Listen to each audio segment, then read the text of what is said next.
Hello, everyone. Technology allows students to work together to better understand the material. In that sense, they can sometimes serve as the teachers, helping to master a topic and solve problems.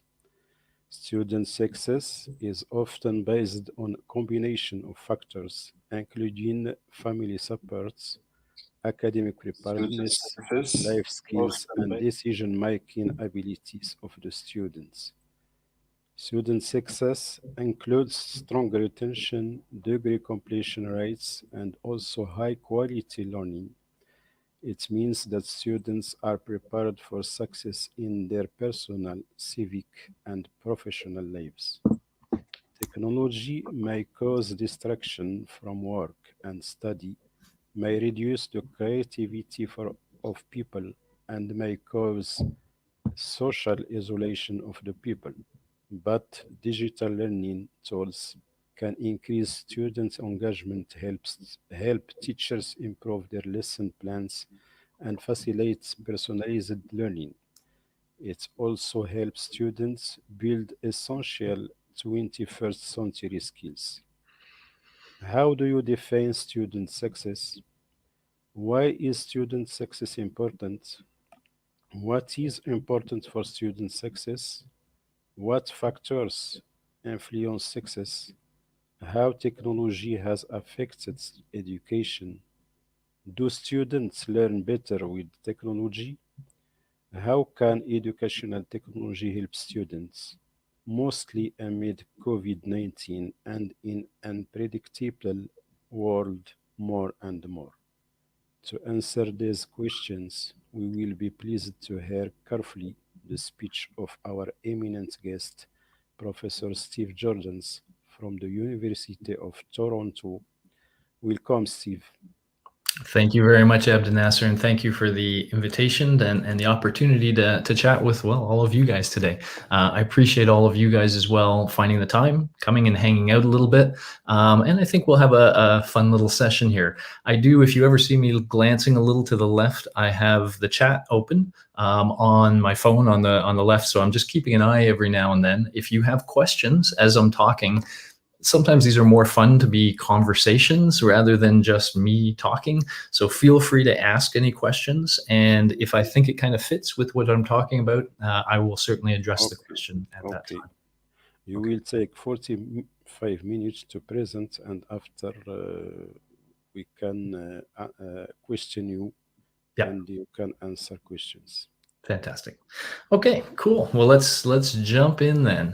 Let me just tell you a little bit about myself for starters. I teach the Introduction to Psychology class at University of Toronto, Scarborough. Actually, I teach a number of psychology classes there. I also offer a few courses on Coursera.org, also an Introduction to Psychology. But let me also mention at the beginning of the pandemic, I created a course to try to explain to people what anxiety is and some strategies they can use to manage their anxiety during COVID. And so that's a free online course at Coursera.org. If you're feeling anxious, and I think we all are, then maybe that's something you want to check out. I'm also a big user of EdTech. I'm a producer of EdTech, and I'm a researcher of EdTech. So I'm the director of the Advanced Learning Technologies Lab at University of Toronto. I use 7 educational technologies in my courses, but in the lab, we assess technologies and we also create some technologies. And I'll be showing you one of the ones we created today, just as a sort of case study for the point I want to make. Okay, so let's hop in. This is very much going to be the philosophy. So I talked about, preparing students for success in the modern world. And of course, Albert Einstein wasn't necessarily the modern world, but even in his day, when he thought of education, he thought of it less about the information, the content of the information that we're passing, but more about training the mind to think. And that's going to be a real theme of the lecture today, as you'll see. And this is, of course, a very famous psychologist, B.F. Skinner, father of behaviorism. Education is what survives when what has been learned has been forgotten. So it's an important point here, right? What he's saying is it's not so much about the information that you learn, it's about the process of learning and all of those things that your mind engages in as you're learning. That's going to give you practice. It's going to have your mind practiced for when you leave university and have to use a lot of those same processes. So we're going to really kind of stick with this vibe here. And I'm going to make a contrast between what I'm going to call a focus on information learning versus one that brings in skill learning. So if we think about information learning first here, we're really good at this at our educational institutions. We've been doing it for a long time. We typically combine some form of lectures, and maybe those are online lectures, maybe those are live lectures, but with some form of reading, and maybe these are now videos and stuff, but still we ask our students to interact with the knowledge in a classroom setting and often outside of a classroom setting.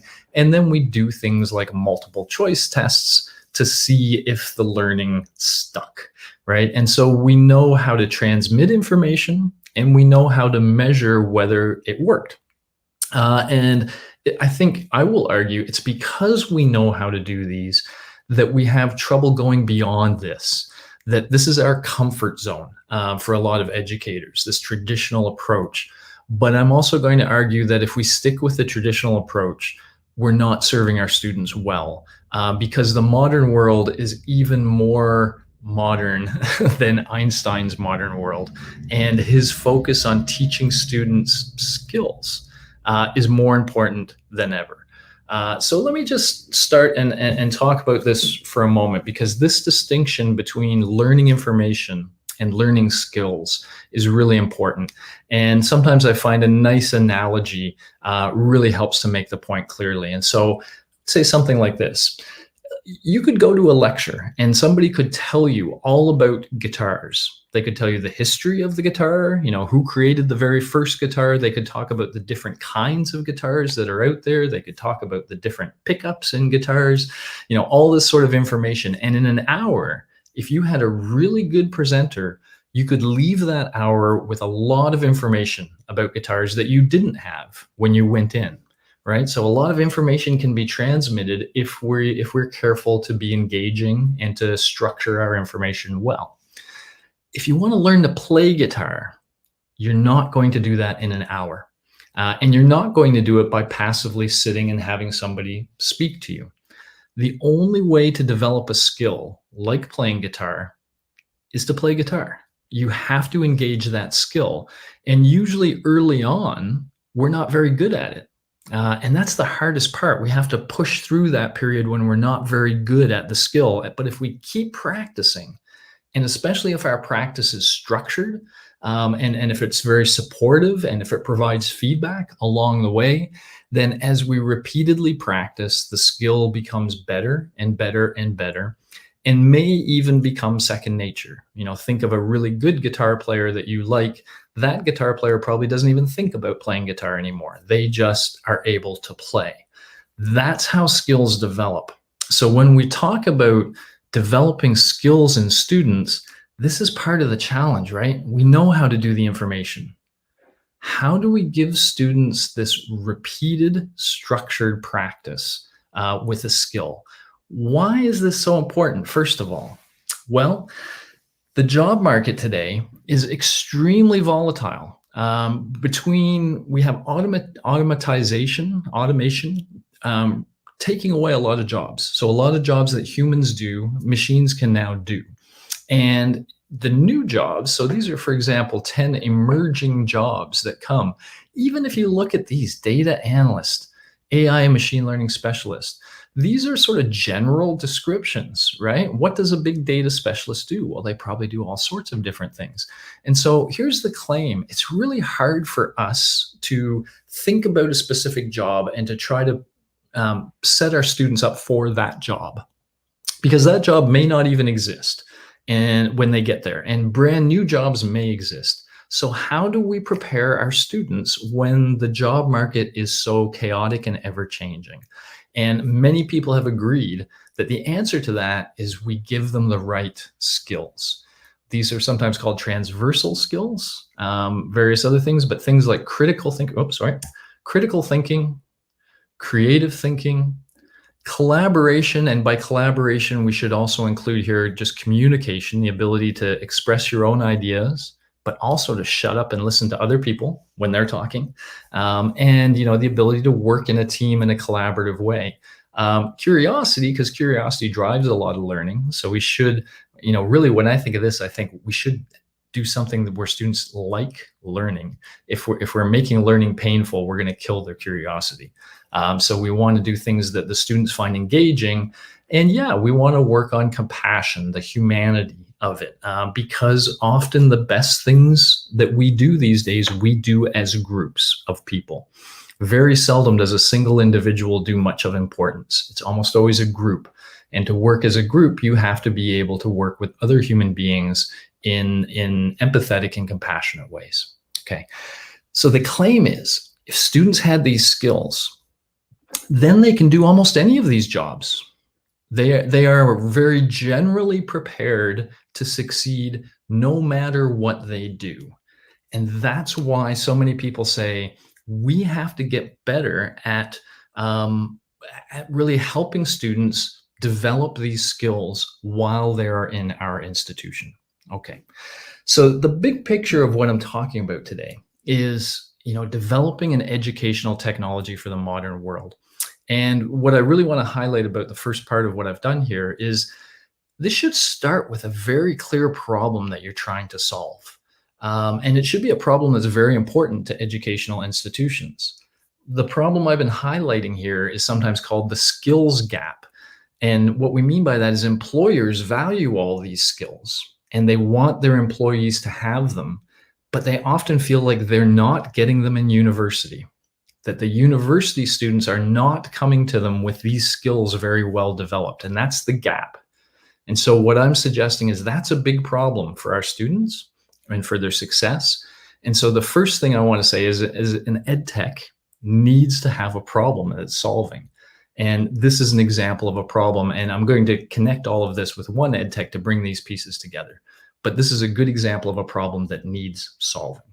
Okay, so now let's start talking about, well, how do you solve that problem? Remember, I said the traditional approach, we know how to do it and we know how to measure success.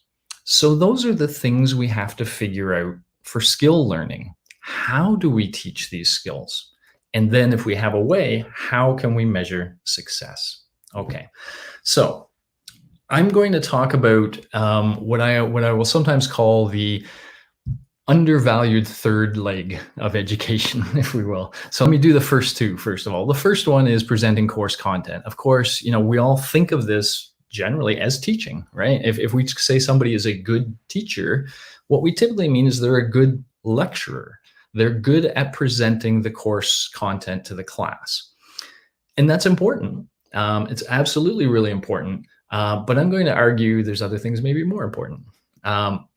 We also, of course, have to somehow assess their learning at the end. We have so-called summative assessment, so where we base their grades on. And we have to figure out how to do that. And we put a lot of time and effort into that. I mean, we have to do that because we are in the business of giving out credentials. And so therefore you must do grading of some sort. I am going to argue, though, that the really deep learning that happens in the classroom does not happen when the course content is presented or when we're testing, but rather happens when we give students assignments, activities throughout the course. They're learning the content, but when we ask them to now do something with what they've learned, to compose something, to create, to whatever, now they are working with the information. They're not just memorizing it, they're using that information. And when they do that, there's two powerful things that happens. One is they learn the information deeper, right? Because they really think about it in different ways than it was originally presented. They start to see it from different angles and how it fits with other information. And so they get a much deeper understanding of the course content, which is great. But also, getting back to the skills, this is our opportunity to give them practice doing things like thinking critically and thinking creatively.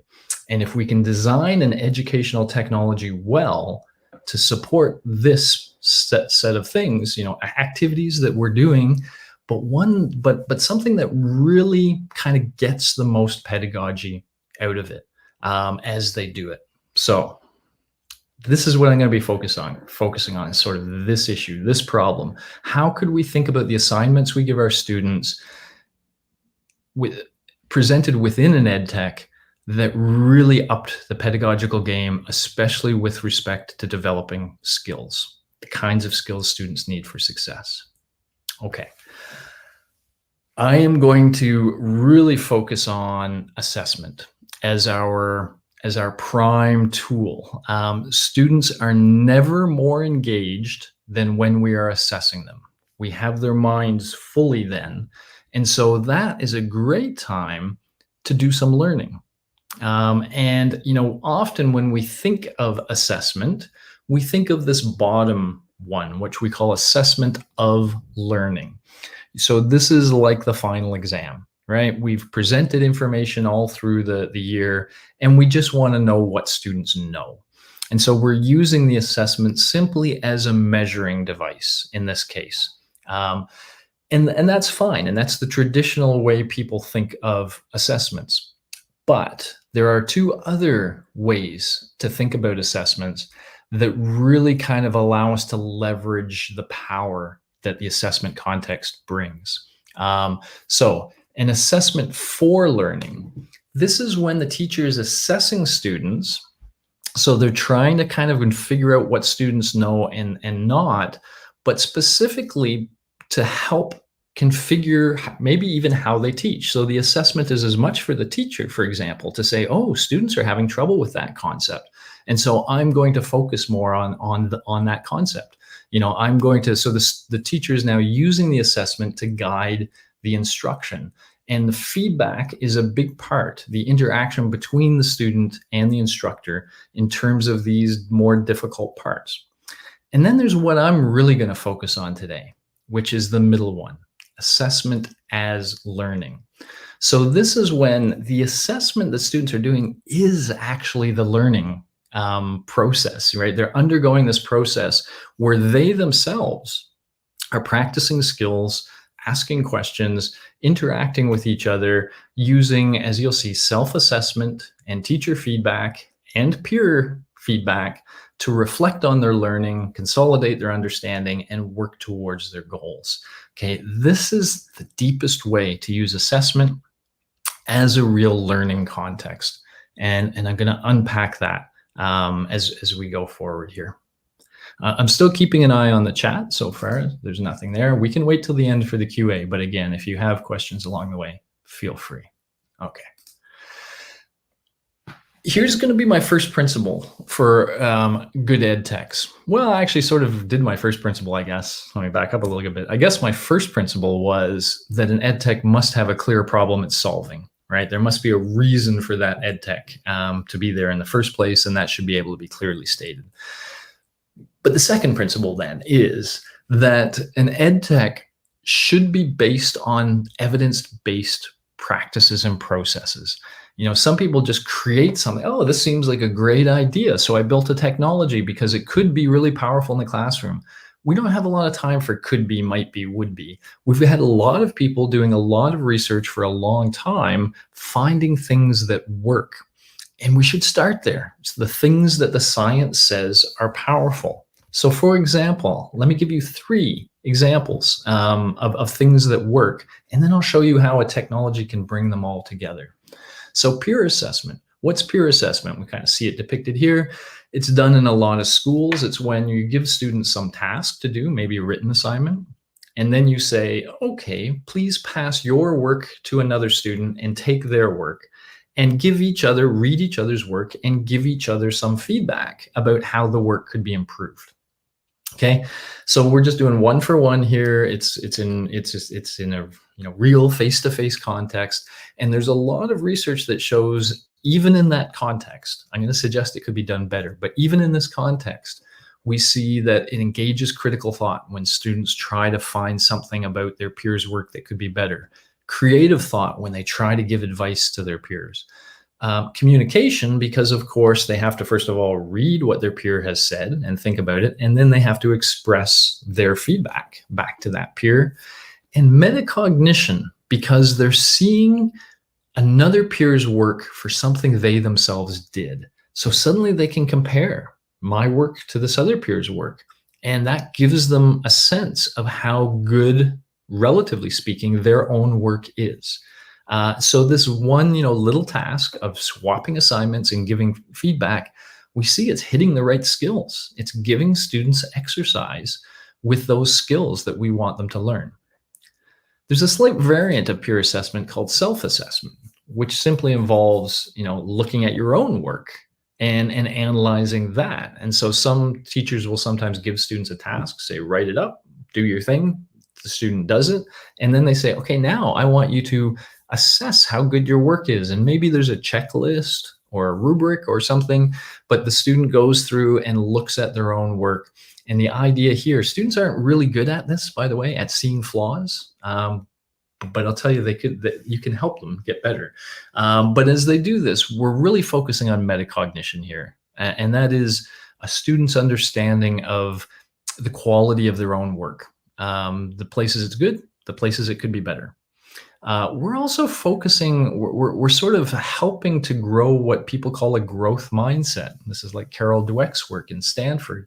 That idea of my work can always be better. And I should be looking for ways I can improve all the time. That's that sort of growth mindset. And so by asking students to look at their own work and to see how it could be better, we're promoting that growth mindset. And here by SD, what I mean is self-directed critical thought. It's kind of easy to be critical of others. We can see flaws in what other people do all the time. We have a harder time seeing flaws in what we do. Often students, once they submit something, they think it's great. But we can learn to say, okay, hang on, let me take another look at that. And when we do that, we're now applying critical thought to our own work. It's a hard thing to do, but that's what self-assessment is meant to kind of push students, to give them exercise with that self-directed critical thought. Okay. Now I want to tell you about a third one, and we'll bring them all together. Formative assessment. What's formative assessment? Formative assessment is when you give students feedback on a draft. You said, okay, I read your first piece and it was really cool, whatever, but here's some ways it could be better. But then you tell them, go ahead, make it better. Do a revision, okay? And so now they are using your feedback very directly to improve their work. They are putting your feedback into action. And that kind of assessment is called a formative assessment. And the whole idea of formative assessment is that you are not focusing on the quality of the student's work. You're not just grading them and saying, that's just a 6. You're saying, okay, that's a good idea of where you are now. Now let's focus on making you better. And so the focus is on the process, on the growth. And so that you're giving them feedback and they can then use that to improve their work. And that's what we want, right? We want them to learn how to do that kind of thing. And in order to do that, they have to use, first of all, communication skills to listen to your feedback. They have to think about it critically, think about it creatively. How can they change their work to do that? Then they have to change their work, which is communication skills as well. And of course, once again, this is all about them and how they can be better. So it's metacognition. Okay. So it took a bit of time unpacking those three, but my central point is this.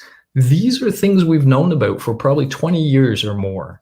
A lot of research is out there showing these things have a lot of educational power. So when you're building an educational technology, it's my opinion, this is where you should start with the literature. You should start with things that we know work. The technology is just a logistic magician, right? It can make all these difficult logistic things happen easily and smoothly. But what happens is about the education that it's managing. And so you have to start with the education principles. And so we have 3 here: peer assessment, self-assessment, and formative assessment. And let's just say, if we could build these into an ed tech, we could maybe take all of these 3 and put them together. and create a process where students engage in multiple evidence-based practices along the way, right? So creating a really powerful process that students go through. We can also, if we put this in technology, we can do some cool things. Like we can allow people to assess one another, say give peer feedback anonymously.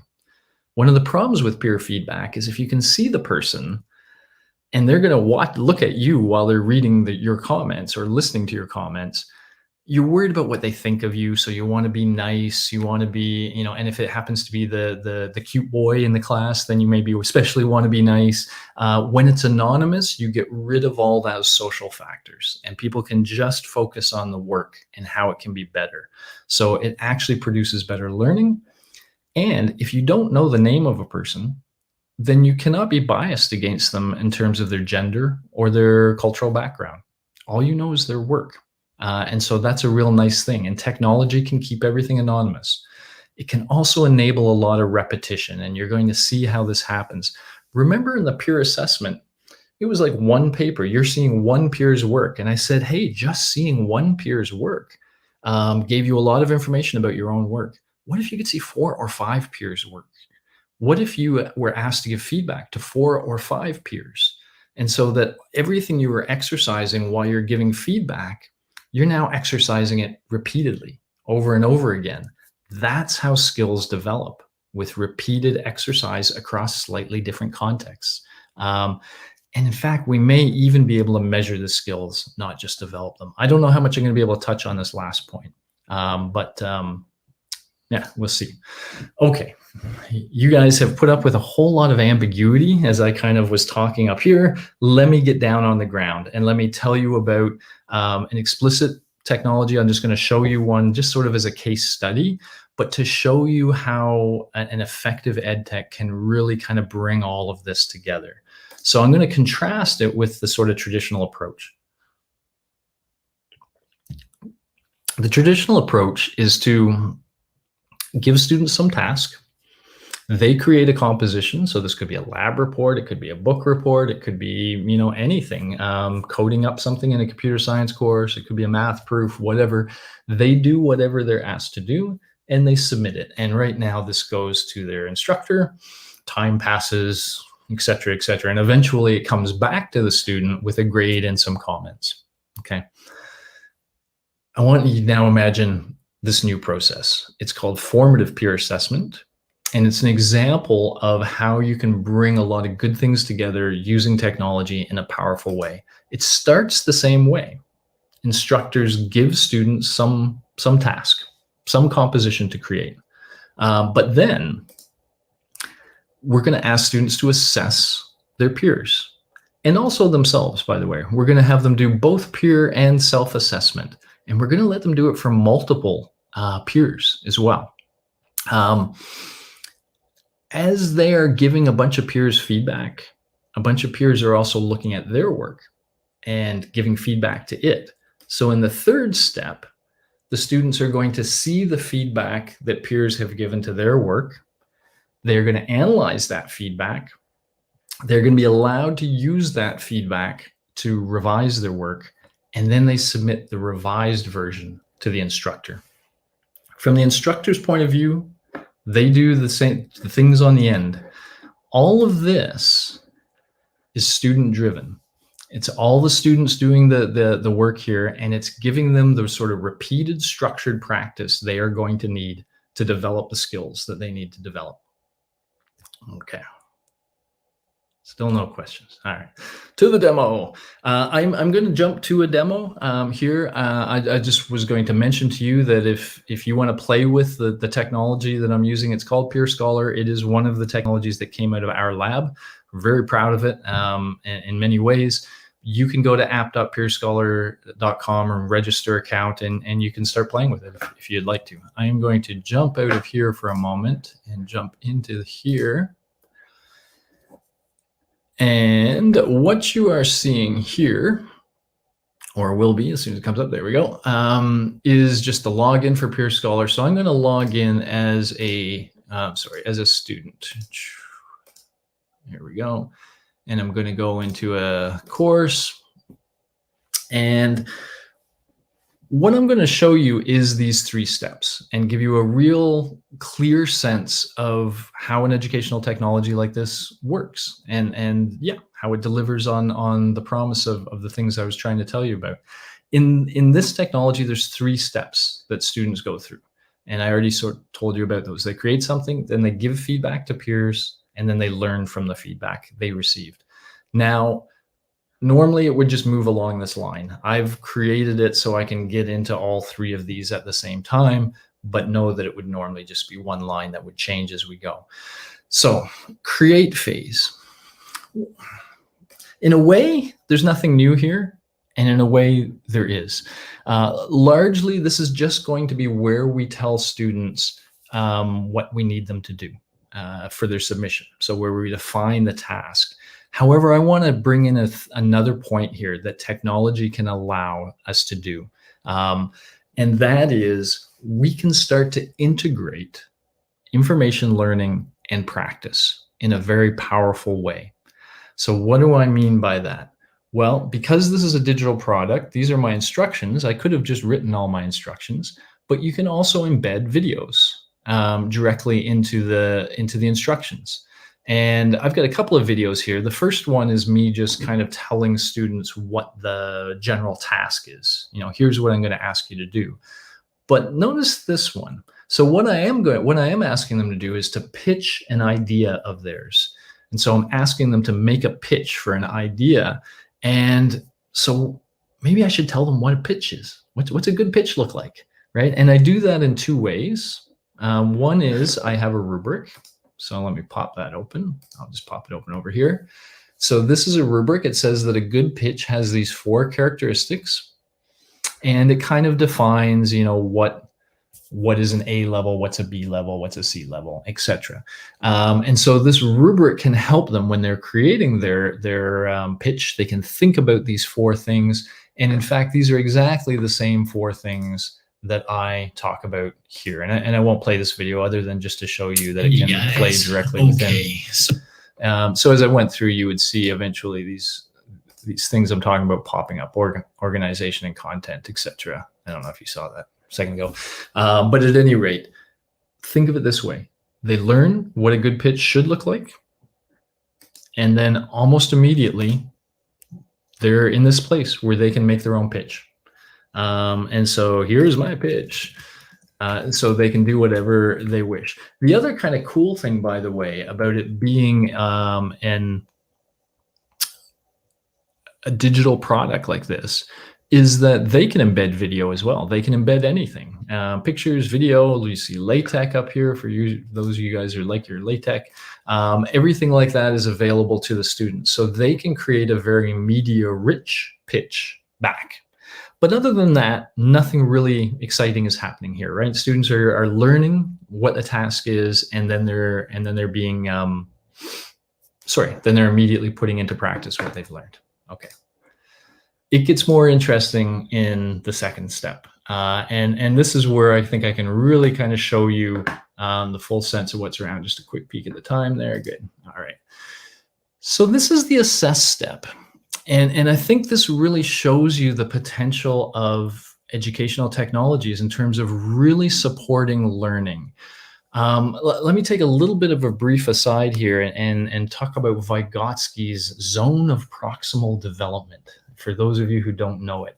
What Vygotsky said is, when we're teaching students, they're at a certain point, and what our job in teaching them is to try to get them a little further along, you know, a little more skilled in whatever it is than they currently are. But if we go too far, if our expectations are too high, we're going to demotivate the student. If we expect them to reach some level of proficiency they just cannot reach, then they're going to be demotivated. They're going to say, I can't do that. But if we can find the point within that zone where they still think, okay, maybe I could reach that, and if we really help them to reach that, we scaffold the learning to help them to get from where they are to a little bit further along, then that's how powerful learning happens. And so that's what we're going to do here. The task that students are ultimately going to have here is to give their peers feedback. That sounds easy enough, but it's not. We know it's not easy. And so here's the kind of thing that we do with students. We start with a little video that says, why should you even care about learning to give feedback? We call this the motivational video. Explain to students why this is of value to them, to take the time and effort to do it right. Then we have a video that says, why is it so challenging? And let me give you a taste, by the way. Anytime somebody gives you critical feedback, they are pointing out a weakness or a flaw in your current work. And anytime somebody points out a weakness or a flaw in us, we want to fight or flee. It's a very natural, primitive reaction. And that's why students don't learn very well from feedback. They want to fight it or they want to flee it. And so they need to learn that. They need to learn that that is their natural response to feedback. And they need to understand why they respond that way, because then they can get past it, right? And so we take some time to let them know what the challenge is, and then we lay out, what does good feedback look like? What are the characteristics of effective feedback? And so here's where I'm actually, giving them the information about what they should think about while they're giving feedback. So a lot of scaffolding, and technology allows us to do that right in the moment, right? Right before they give feedback, they can really have gone through all of this and say, okay, I'm ready. And now they go in here and they see some peers' work. These are different pitches that their peers submitted, and they give them feedback. So they can see the work right here. They can write on the work directly if they want to make some comments directly to the work. But critically over here, do you remember this little guy? Content and organization, research subject, blah, blah, blah, blah. This is that pitch rubric. And so what we're asking them to do is, hey, go through this pitch and then score it according to the rubric. This will give us a measure of how good this pitch is, especially when 6 different people score it. We can actually measure their pitching skill as they go through using validated rubrics, which is that measurement piece, which is really powerful. We can also say, hey, say something you really liked about this. Talk about something. Let me pump this up a little bit so you can see it a little bit better. Highlight something you really liked that was done well in this work. And then critically down here, if this student was going to just change one thing about their work, what is the one thing they should change, and how should they go about changing it? And of course I say, please remember everything you learned about giving constructive feedback. Remember, I just told you those 6 characteristics. Keep those in mind and give this person some feedback. Let me just stop here for a moment and go back to that skills thing I was talking about before. And let's just imagine a student trying to answer this question. What is the biggest weakness of this work, and how could it be fixed? In order to answer that, they first of all have to carefully read the whole thing. I call that receptive communication, right? They really have to take the time to learn what this person is saying. And as they're reading, they have to have their critical thinking engaged, because they ultimately are looking for weaknesses. Right? And so they're trying to look for these weaknesses as they go through. Maybe they see 3 or 4. They then have to figure out, okay, what's the biggest weakness, right? And that's more critical thought that they have to employ to figure out what the biggest weakness is. And so if they figure it out, they say, okay, that's the biggest weakness. Now, how should that person fix it? Well, that's creative thought, right? And so they have to engage creative thought. And then they figure out, okay, I think this is what they should do. Now they have to express it to that person. They actually have to say, okay, here is what I think you should do, etc. So they have to take the time to actually express their point of view to that subject. So that one question exercises all of those critical skills. And here is the sort of critical point. Because they're seeing 4 peers here, then they're exercising these skills over and over. They're looking for the weakness in this first and how to fix it. And then they're looking for weaknesses in this and how to fix it. And then they're looking for weaknesses here and how to fix it. And then here and how to fix it. So they are really kind of getting this repeated structured practice with the skills. And that's what they need to develop. And notice on the end here, we also have their work. This is the self-assessment, right? Once you've kind of gone through and been critical of these 4 peers, now you can look at your own work and you're a little bit better able to be critical because you're already in that mindset and you've already seen some other things people have done wrong. And now you can look at your work and say, what could I have done better? What might I have changed? And so we can ask certain questions that promote them to think about their work the way they wish, and they have to answer these questions. Okay. So what's going on here? We're taking the power of peer assessment and we're amplifying it.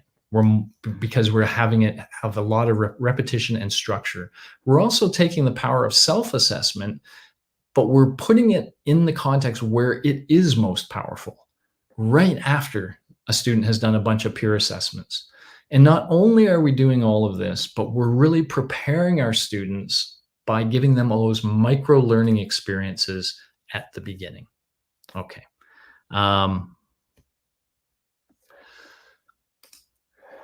I'm not going to go through in so much detail the 3rd phase. I'm just going to give you a taste because I think most of the main points have been hit. But just so you have a taste, this would be now students learning from the feedback that they receive. And again, before they do that, why should you care about learning from the feedback? How do you actually analyze feedback well?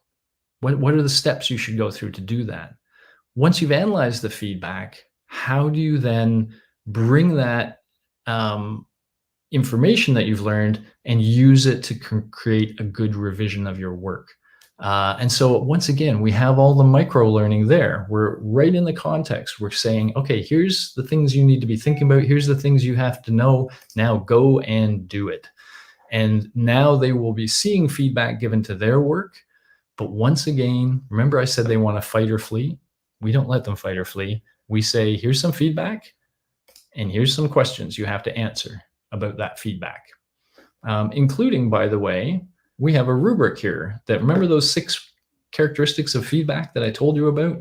Well, here's the rubric. Score this person's feedback on that rubric. They'll get this back. They'll end up seeing what everybody thought of the feedback that they gave. And so they're really going to learn how to give feedback really, really well. And I also do things like this, by the way. Look at this question. Putting the emotions aside, whatever emotions you might have felt, what was the core piece of advice that this peer was trying to express? Can you restate in your own words what they thought you should change and how you might change it? This is to ensure students engage deeply with the feedback. I'm asking them to reword what this person said. And that's really pushing them to pay attention to what that person said carefully. So receptive communication. The point being, these questions engage different skills. And once again, they're going to answer those questions for peer 1's work, then peer 2, then peer 3, then peer 4. So they're going to get that repeated, structured practice, analyzing the feedback. And then finally, after they do all that, they see their original work and they're told, you can go ahead and make changes now. You had a bunch of people suggest ideas for you. You can go ahead and make changes. Okay, so that was the sort of quick and dirty on that. I'm not going to belabor this too much because we just have a couple minutes, but just to say, notice that the pedagogy was always first here. The technology was just facilitating the pedagogy, right? And so we had a create phase where students did whatever the instructor wanted them to do. I'm not going to focus too much on that. But in the assess phase, we've now created a situation where students are anonymously providing feedback. And as they do so, they are exercising critical thought, creative thought, expressive communication. And I put here EI, remember that empathy piece in the skills? When you're giving somebody feedback, you have to learn that you have to be careful about how you say things because you're going to hurt feelings and you're going to drive them away. And so they are learning, as they learn to give feedback, they are learning to be sensitive to how others are hearing their words. And so they're getting a lot of practice with that too.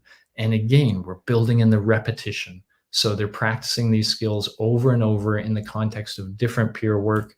And then in reflect, they're practicing a lot of the skills again, but now in the context of feedback given to their work.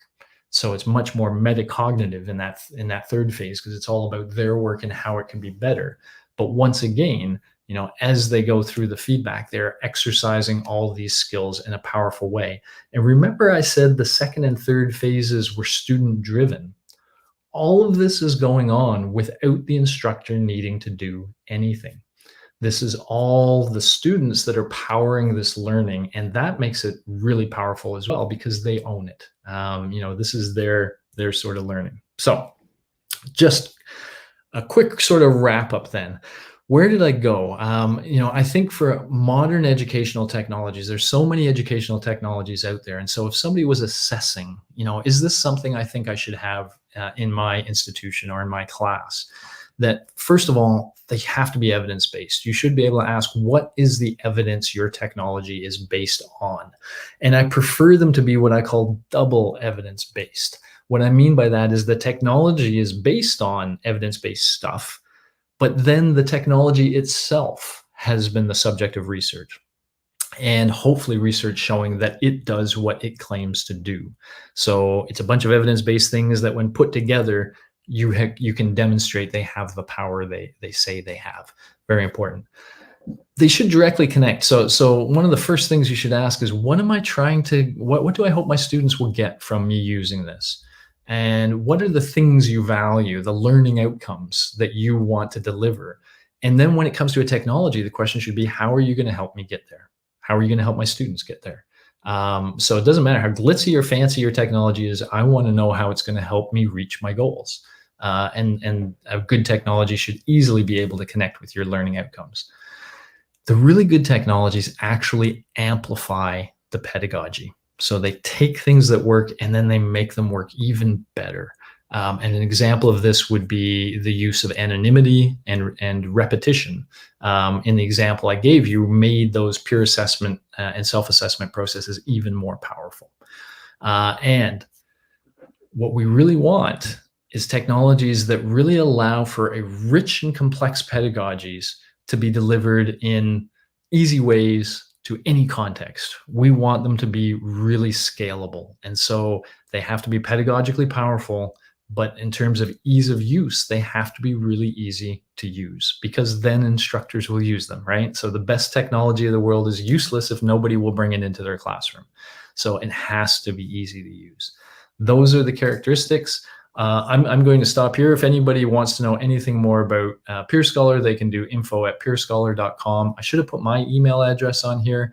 I am steve.jordens@utoronto.ca. I'll put it in the chat as soon as I come out of here. Feel free to ask any questions, and I'm going to stop there and go to the QA from here. Okay, so I'll just put my email address in the chat here as well, in case anybody wants to send anything to me directly. Otherwise, I am happy to answer any questions you may have. Thank you so much for your presentation, valuable presentation. You have talked about the most important challenge is developing skills for the future, and how using information to deepen the learning and develop core transferable skills. You mentioned the importance of assessment for learning, assessment as learning, and assessment of learning. The importance of peer assessment to enhance critical thoughts, creative thoughts, communication, and metacognition. The self-assessment can enhance metacognition, growth mindset, and critical thoughts, and formative assessment can enhance critical thought, creative thought, communication, and metacognition. Educational technologies will have the potential to combine multiple practices, allow assessment to be anonymous and more advantageous. But the main conclusion is that technology facilitates pedagogy but does not replace it. Yes. We have some questions. Yeah, I see this one. Yeah. The first one is from Abdali Kawashi. and is about assessments, Mhm. different form of assessment, self-assessment, peer assessment, have the potential to develop skills. How to measure transversal skills with its different types, for example, study skills, employability skills, and civic skills. Cool. So, if I may, I am just as we talk, I'm scrambling to another window for a second. Oops! Now I have to find you back. Where have you gone? Okay, so I will answer the question as I flail to find where you guys have all gone on my laptop screen. There's a paper I was hoping to share with you. I will put it in the chat if I can. But here's the central idea, and it's really kind of a cool idea. Actually, maybe I even have a slide with it right here, or maybe I don't. No, I don't. Okay, so when students are assessing their peers, I showed you an example where they were using a pitch rubric and they were actually applying the pitch rubric to the work of their peers. It turns out there are rubrics for all of the skills we value. In fact, the AACNU, which is the Association of American Colleges and Universities, they've created so-called value rubrics, VALUE, and they are rubrics for things like critical thinking, creative thinking, oral presentations, etc. And what we've had students do is apply a critical thinking rubric to the work of their peers. When you do that, we've done the research that shows that as long as, like, let's say it's my work, as long as at least 5 peers apply a rubric to my work, if we take the average of their rubric skills across those 5, the score they give correlates very highly with the score a trained expert would give who applies those rubrics. So we can use the peer average of rubric scores to actually quantify how much critical thought is in that piece, or how much creative thought is in that piece, or whatever skill you're interested in. And that means we can measure it for institutional reasons if we want. That could be really helpful for us, making sure we're doing the best job we can developing the skills. But we can also we can use it in sort of creative ways. Like, for example, imagine that student that doesn't memorize very well, doesn't have a great cumulative GPA, but every time we ask them to be creative, their work is in the top 10% of the class in terms of how creative it is. We can badge that. We can recognize that certain students are really creative. Other students are really good critical thinkers. Other students, give fantastic oral presentations. So we can have a digital portfolio that we can now feed this information to, and ultimately allow students to have a much richer representation of who they are. And so they can go to a potential employer and say, hey, you're a marketing company. You'll see my scores aren't that good overall in university, but every time I was asked to be creative, I was really, really good. Isn't that what you guys care about? Isn't creativity the thing that's of most value to you? And if so, then I'm your man. I've got that. So we can allow that sort of thing to be shown. Now, I did find that project, and I found you guys back again. So in the chat room, I've just put a link to a relatively recent paper where we talk about exactly what I was just talking about, having people apply rubrics and using those to measure those skills. Yeah. Another question. Technology is embedded into students' lives, and students generally have positive inclination toward technology, but the actual use of this device in academics remains low. Why? Yeah, well, in part, it's because the students are more excited about the technologies than the faculty members are. Faculty members like to be the experts in the room. That's kind of what they imagine themselves as. And sometimes as soon as you bring technology in, there's the worry that the students are more comfortable with it than the instructors are, and the instructor may end up, not wielding the technology well. Things may happen. The instructor feels a little silly about it. So that's why at the end, I really highlighted that ease of use. A critical thing for any technology, there's 2 critical things related to this question. The first one is that the instructor feels like they can understand it and wield it well. And so we really have to do a good job of what we call onboarding the faculty, making them feel comfortable. Most of them, for example, if they heard about a technology like Peer Scholar, the one I just showed you, they would say, oh yeah, that's great. I understand why people should use it. And then if you say, will you use it? Well, the next question is, I don't know. I don't know if I'd be comfortable using it. If we can show them, hey, you can be comfortable using it really, really easily, then they're starting to say, oh, okay. So that's a critical line we have to cross to get faculty feeling like I can be an expert with this technology. And then when it comes to students like technology. They'll love it if we make something a game, but they don't always like work. And sometimes some of the active learning things we give them feels to them like work. And so for technology to be successful, they have to understand what's in it for them, especially if it means work. And the kind of technology I described to you is work. And so it's very important to the students that we give them the theory behind it, that we literally say, we are trying to prepare you for future success. Here is how this process is meant to do that. And when they understand the underlying pedagogy, then they're more likely to buy in. They do buy into Peer Scholar really highly, which is really nice, despite the extra work. And when they buy in, then the instructor looks good, right? The instructor looks like somebody bringing some innovative new practice to the class, and everything works out well. But it starts by making that instructor comfortable. And I think a lot of instructors, really need the ed tech companies to spend some significant time on that step in order for the technologies to be used widely.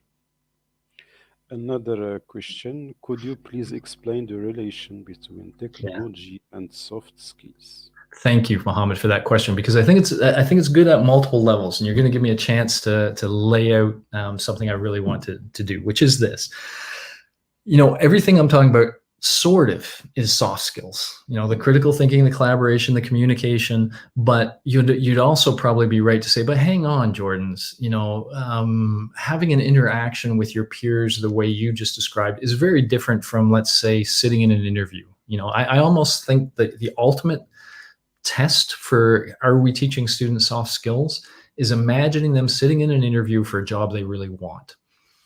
Do they have the skills to interact with those people on the table, think critical thoughts, quickly, express them well, show their creativity? If they do all that well, they're going to win the interview. Can something like Peer Scholar get them all the way there? No, I don't think it can. What I think it's, these technologies, like I showed you, are really good for laying the foundations of of soft skills. Having them, learn how to think critically and learn how to think creatively, and practice communication in this sort of safe, asynchronous, anonymous way. But I think in the later parts of our program, we need to humanize to really get to the point where they're soft skills. We have to now ask them to use these skills in a more human context too. The smaller classes, perhaps our seminar classes, etc. For example, giving oral presentations. I can have people give oral presentations using Peer Scholar in my 1,600 student class. And yes, I teach a 1,600 student class. But using Peer Scholar, they can submit recordings of them giving presentations. They can give each other feedback. They can learn a lot about giving presentations. But eventually they have to do it in front of other living bodies, seeing their reactions and interacting in that way. And so I think technology can do a great job laying the foundations and getting students ready so that when we now bring them into a real human environment, they have that foundation, and now they can focus more on the human dynamics and getting that part right, because soft skills includes that too, that the human dynamics. So yeah, I think it can get us halfway there, but not all the way there. But with a clever combination of real world practice and technology, then we can get them all the way there better than we are now. Thank you. Another question, the flexibility of remote work has enabled the university to expand course hours and offer more personalized advisory service and extracurricular activities. How to improve that? Yeah, so I mean, it's always a double-edged sword when we think about what happens when we go to online learning. And I myself, I've mentioned that I have courses on Coursera, and I do a lot of online learning, and I think it's very powerful. It can be very powerful if it's wielded well. Um, and it does the things like you're describing too. Suddenly you can offer courses 24 hours a day. You get a whole lot more flexibility in a lot of things. There is something lost though, and what is lost is the learning that happens outside of the classroom. In a lot of universities, students they go into a classroom, they learn about physics, they learn about chemistry or whatever, but they come out of the classroom. And remember, we were just talking about soft skills and using them in a real world kind of way. Well, that's where they're meeting new people and trying to impress those new people and becoming parts of various groups and doing all the things that happen in coffee, when they're going to get a coffee, or when they're in the hallways talking to their friends, or when they're, planning their weekend activities, etc.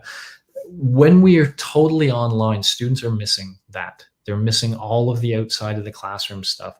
And I think we can sometimes underestimate the loss there. It is a real loss. It's an emotional loss. It's part of what makes university sort of fun and exciting. These are students at the social point of their life where they're trying to meet other people, and they go to universities and they get that as well as the learning. When it's all online, they lose that social interaction.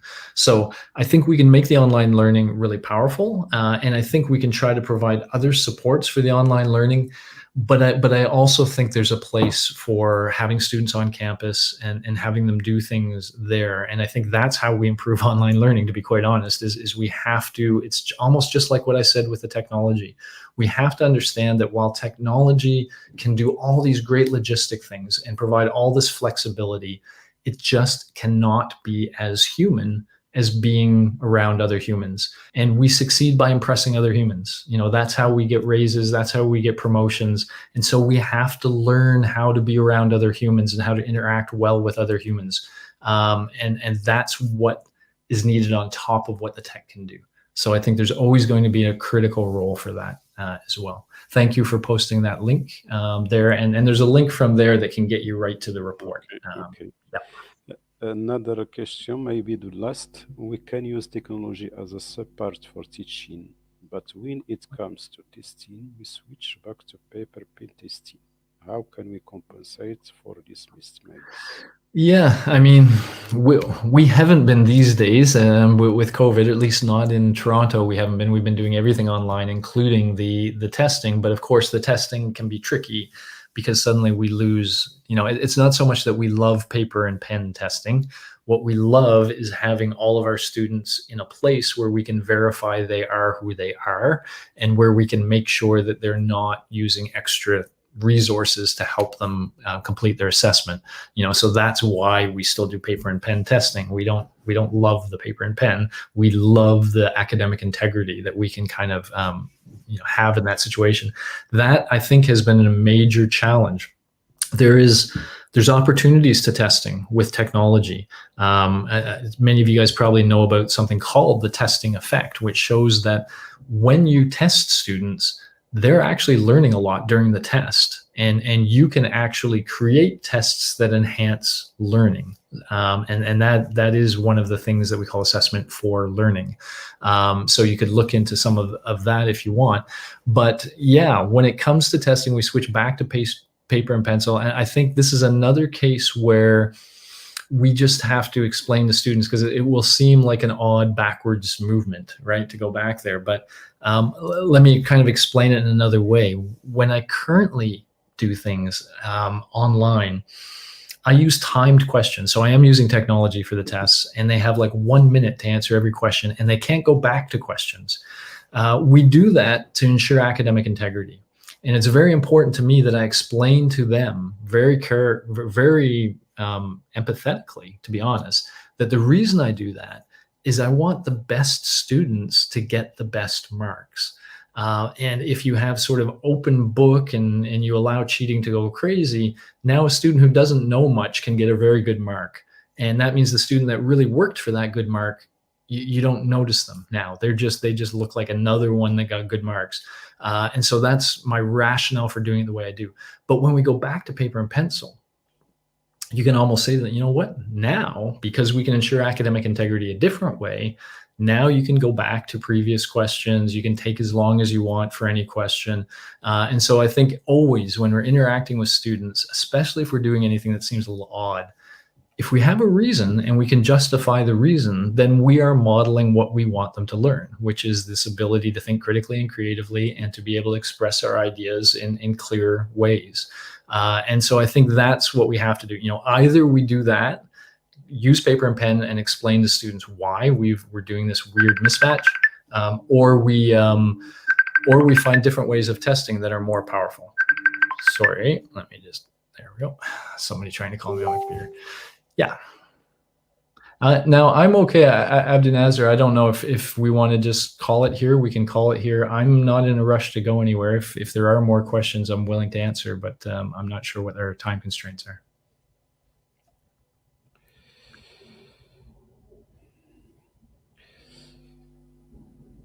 This is your email address. Mm-hmm. In the end of this webinar, I would like to thank you so much for your presentation and for your interaction with the questions.